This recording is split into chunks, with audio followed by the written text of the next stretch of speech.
right, Studio 4, I'm going to talk about our Changemaker stories and our next steps. So once you are completely done editing, we are going to start working on actually publishing these books. And we're going to make little mini QR code books. So you'll notice this is only a 5-inch square right here. So it is a little mini book. It's about the size of my hand.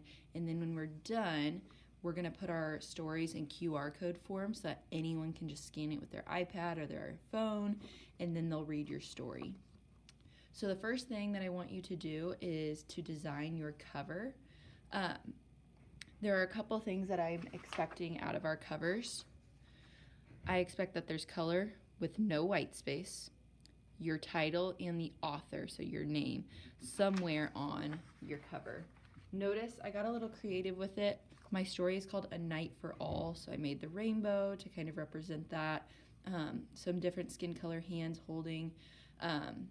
My title is big, my author's smaller, so that the reader's eyes gets drawn to the title. As soon as you're done with that, so you'll need to grab one of these squares, create your cover, and then cut it out.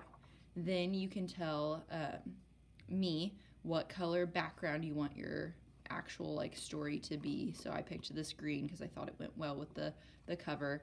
I will get the QR codes printed before showcase, but then the other thing that our book is going to have, other than a cover, the QR code with the actual story, is a back that has a quick cliffhanger type summary so that it gets your reader interested, just like we would normally read on the back of a book in the library before we check it out to see if we're interested in that book.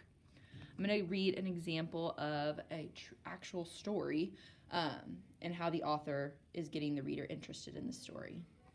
A new friend could be sitting right next to you. Joe and Ravi might be from very different places, but they're both stuck in the same place, school. Joe's lived in the same town all his life and was doing just fine until his best friends moved away and left him on his own. Ravi's family just moved to America from India, and he's finding it pretty hard to figure out where he fits in. Joe and Ravi don't think they have anything in common, but soon enough they have a common enemy, the biggest bully in their class, and a common mission: to take control of their lives over the course of a single crazy week. So notice for this book, they brought up their characters, they stated the problem, and then they left us with some type of cliffhanger. So these are the expectations that I want for you to be thinking about as you design your cover and write the back of your story.